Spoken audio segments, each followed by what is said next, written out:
India ஏற்றது, அதனால் இங்கே விடுதலைக்கான போர். இந்தியா எதிர்த்தது, அதனால் அழிப்பதற்கான போர் தான் நடந்தது. எந்த ஆயுதத்தை கொடுத்து விடுதலைக்காக போராட அனுமதிச்சதோ இந்தியா, அதே காரணத்தோடு அப்படியே களத்தில் நின்ற போராளிகளை எதிராக ஆயுதம் கொடுத்து அழித்து ஓடியுங்கள் என்று சொன்னதும் இந்தியா. ஒரே நாடு. காரணம், ஆட்சிக்கு அதிகாரத்திற்கு வந்த தலைமைகள் எடுத்த தவறான வெளியுறவு பாதுகாப்பு கொள்கைகள். அம்மையார் இந்திரா காந்தி இருக்கிற வரை இருந்த பாதுகாப்பு கொள்கை வேறு, வெளியுறவுத்துறை கொள்கை வேறு. அவர் மரணத்திற்கு பிறகு வந்த ஐயா ராஜீவ் காந்தி எடுத்த வெளியுறவு கொள்கை பாதுகாப்பு கொள்கை வேறு. அம்மையார் இந்திரா காந்தி இருக்கிற வரை இந்தியாவின் வெளியுறவு கொள்கை பாதுகாப்பு கொள்கை என்பது எவன் பாதிப்புக்கு ஆளாகிறானோ அவன் பக்கத்தில் நிற்பது. அதற்கு பிறகு இவர்கள் எடுத்த வெளியுறவு கொள்கை பாதுகாப்பு கொள்கை என்பது எவன் பாதிப்புக்கு ஆளாக்குறானோ அவனுக்கு துணையாக நிற்பது. இதுதான் நம் இனத்திற்கு நடந்த அரசியல் நிலைப்பாடுகள்.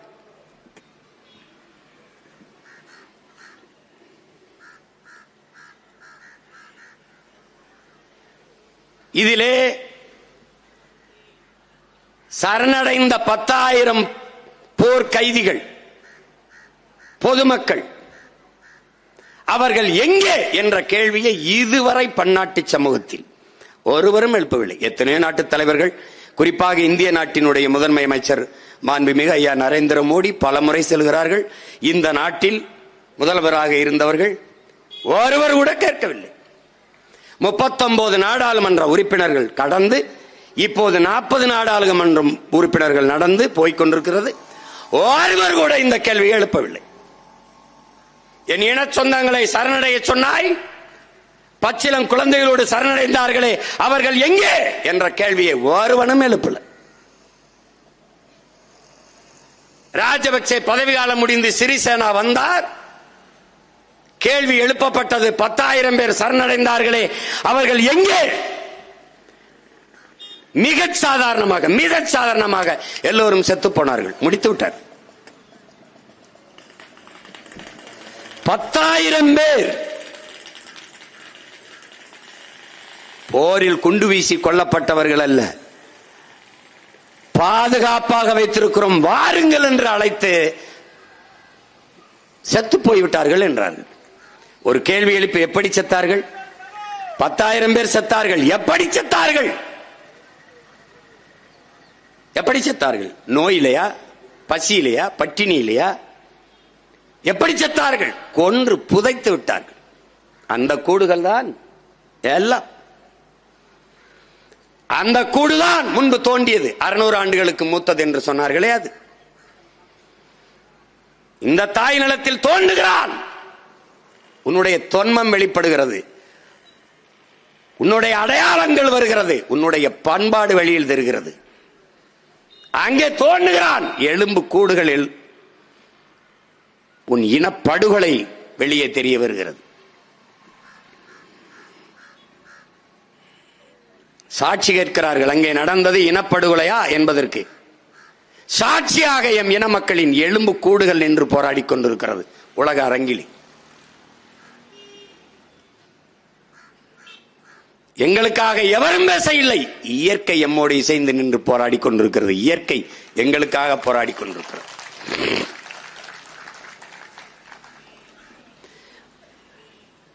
மானமிக்க தமிழ் பிள்ளைகள், மான தமிழச்சி பார்லை பால் குடித்த பிள்ளைகள், இன உணர்வும் மாணவனரும் கொண்ட தமிழ் பிள்ளைகள் கிளர்ந்து எழுந்து வருகிறோம்.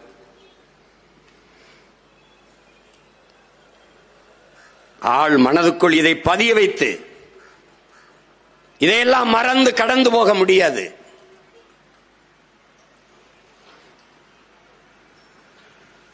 நம்ம என்ன சொல்வார்கள்?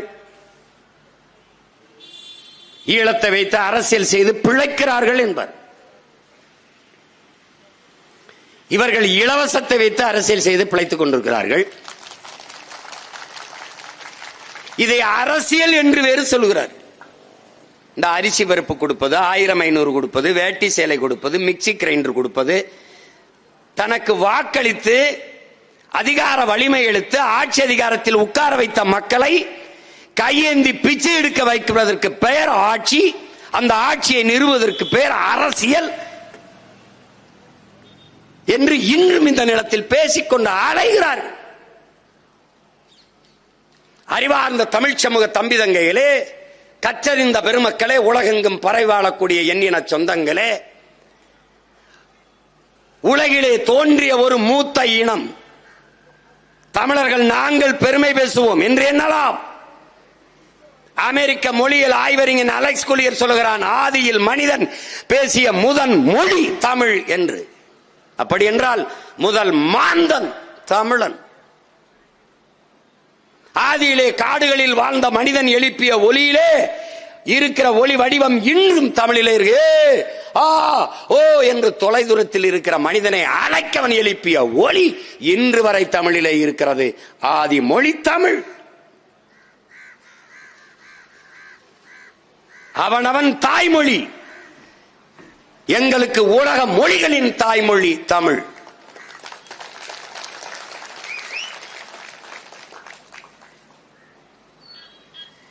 (2200 ஆண்டுக்கு முன்பு கழிவறை கட்டி வாழ்ந்த மனிதன், தொழிற்சாலை கட்டி வாழ்ந்த மகன், தமிழ் மகன். இவ்வளவு பெருமை மிக்க ஒரு இனம். 4 லட்சம் 5 லட்சம் மக்கள் தொகை கொண்ட இனம், 26,000 மக்கள் தொகை கொண்ட இனக்கூட்டம் எல்லாம் நாடடைந்து விடுதலை பெற்று சுதந்திரமாக வாழ்கிற போது தன்னுடைய மொழி, தன்னுடைய கலை, இலக்கியம், பண்பாடு, வழிபாடு எல்லாவற்றையும் பாதுகாத்து வாழ்கிற போது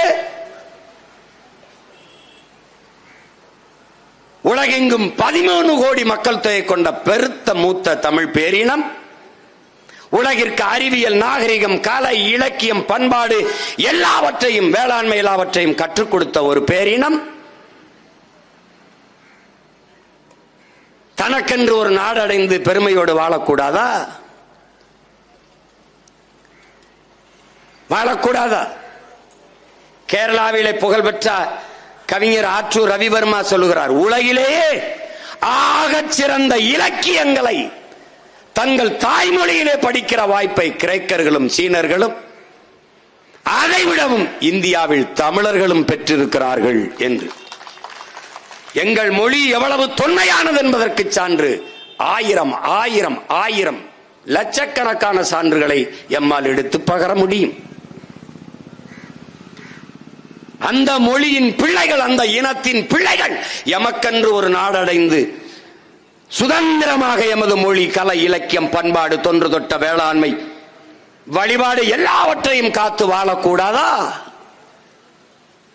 இந்த ஏக்கத்திலும் துடிப்பிலும் தான் எமக்கான விடுதலை கனவு பிறந்தது. அதில்தான் எமது விடுதலை போராட்டம் வந்தது.